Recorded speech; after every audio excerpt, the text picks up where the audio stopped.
Hey friends, I'm so glad that you are here. All summer, we're finding out what it means to have true confidence.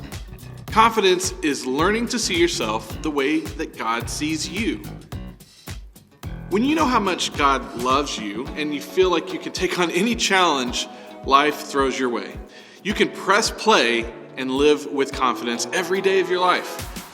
Well, today's story is one that you've probably heard before, but this is about how God continues to show his people that his plan is the best plan. So get marching, get ready, and let's check out today's story.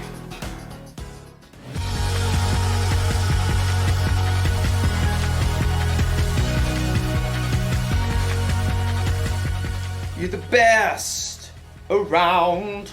Not gonna do. Hey everybody, my name is Graham, and today I'm following in the groundbreaking footsteps of my ancestors. I'm making a mixtape. You see, back in olden times, when someone wanted to listen to music, they needed one of these cassette tapes. And if you were fortunate enough to have one of these dual cassette recorders with high-speed dubbing, you could put up to 90 minutes of your favorite songs onto one rad mixtape. I'm making this mixtape for my friend Erica, who's been running a lot of 5Ks lately. The Eye of the Tiger. And I'm only picking super encouraging songs. That way, Erica will have confidence. Confidence is learning to see yourself the way God sees you. Now, I know what you're thinking. Wouldn't it be simpler just to make a playlist that Erica could listen to on her phone? Maybe, but this is all a part of the plan. My plan is to give this mixtape to Erica so she can listen to it while she's running.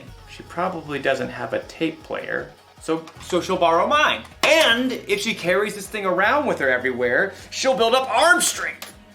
Oh, I didn't say it was a good plan. Oh man, another one bites the dust. Sometimes plans don't work out the way you expect. But as you'll see in today's story, sometimes there's a bigger and better plan. Oh. Gotta switch to side 2, I guess. How did people even survive back then?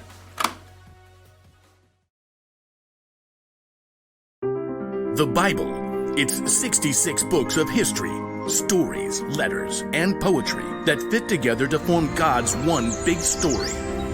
The epic adventure of how he created us and loves us so much that he made a way to rescue us. As we travel through the Bible, from Genesis to Revelation, we discover people who met God and found their lives changed forever. Now, for an amazing story. Inspired by the book of Joshua, chapters 5 and 6. For 40 years, God's people wandered the desert. At last, they reached the land that God had promised them. Joshua led them to the edge of the rushing Jordan River. The priests will carry the ark of the Lord. The ark was a beautiful chest that reminded the Israelites that God was with them. As soon as the priests step into the Jordan, it will stop flowing. Sure enough, as soon as the foot of the first priest touched the edge of the river, the waters parted. God's people crossed on dry land, just as God had led them through the Red Sea 40 years before. God did this so that all the nations on earth would know that he is powerful. Soon after, the Amorites and Canaanites living in the land had heard what God had done. Fearful, they retreated back to their towns, including the high-walled city of Jericho. Oh, great. Like, how do we fight them now? God will show us the way. That evening, Joshua left camp and snuck toward Jericho. The walls loomed impossibly strong. So tall. As he turned, Joshua saw a man standing nearby holding a sword. Who are you? Are you on our side or the side of our enemies? I have come as the commander of the Lord's army. Joshua knelt down, face to the ground. What message does my Lord have for me? Take off your sandals. The place you are on is holy ground. Joshua tugged off his shoes. I have handed Jericho over to you. Joshua listened carefully as the Lord delivered a message. A battle plan unlike any other. Wow. Okay. We'll do it, Lord. Joshua called for the priests. Get the Ark of the Covenant, and I need 7 of you to march in front of the Ark with trumpets. Sorry, just warming up. Joshua gathered the army too. Time to move out. Like, do we get to attack now? March around the city. Just like go in circles? Some of you march ahead of the ark of the Lord, and the rest of you march behind. Can we at least shout and stuff? Hey, Jericho, you guys smell like cheese! Don't give a war cry or raise your voices until the day I tell you to shout. But the priests must blow their trumpets. Forward, march! The entire army, including the priests, marched one time around Jericho, just as the Lord had instructed Joshua. Now can we get them? Back to camp, men. We march again tomorrow. The next morning, the Israelites marched around the city once again.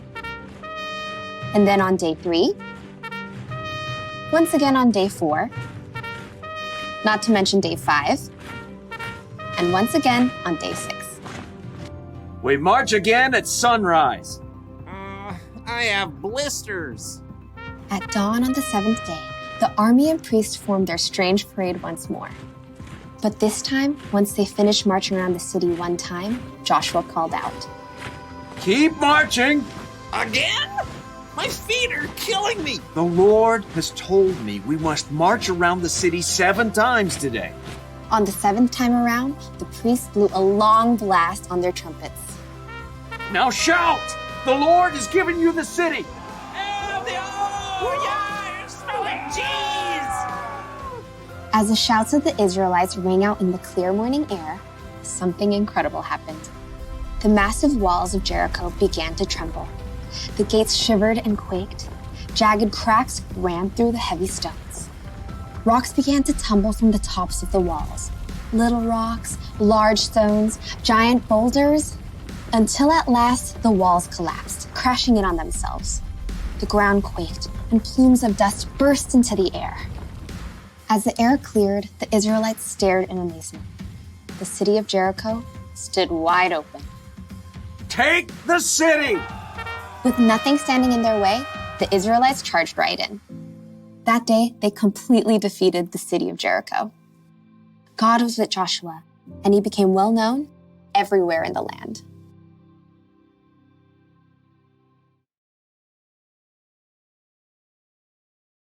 When God told Joshua to take over the city of Jericho, Joshua probably thought of a battle plan. And I bet his battle plan didn't involve marching around the city wall for a week blowing trumpets.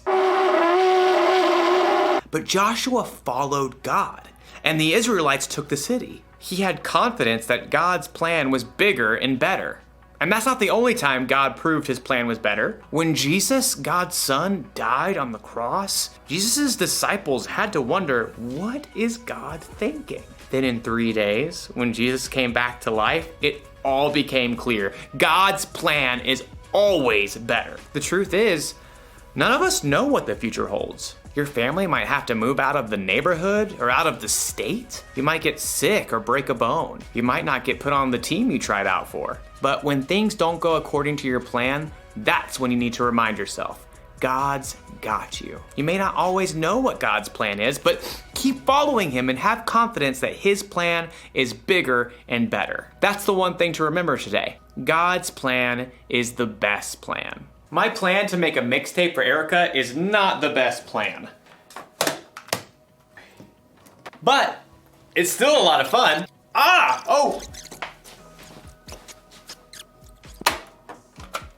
Oh no, it's unraveled.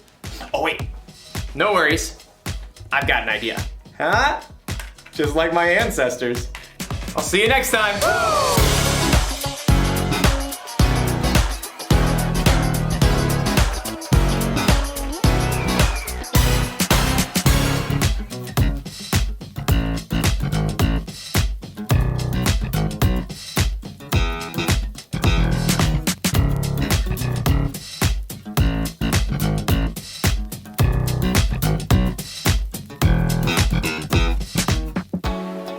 God was with Joshua and the Israelites.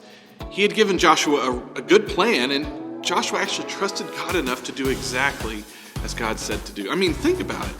Joshua could have decided that God's plan didn't make any sense. He could have decided to ignore God's plan and make up his own, but he didn't. He followed God's plan because he had confidence in God and he knew that God's plan is the best plan. So that's our bottom line today. God's plan is the best plan. We can't always see how things will work out with God's plan. I mean, think about what it would be like for Jesus' friends, the disciples, when Jesus died on the cross. They must have been really sad and confused. They must have felt like it was all over. But everything made sense later when they saw and heard that Jesus had come back to life. Well, sometimes we can't see how things are going to turn out, but it's important that we choose to keep following God and keep living his way. We can always have confidence in God. So our lessons are below. Have a great fun time as you guys talk about how you can follow God's plan in your life. And I hope you guys have a great week, and I'll see you later.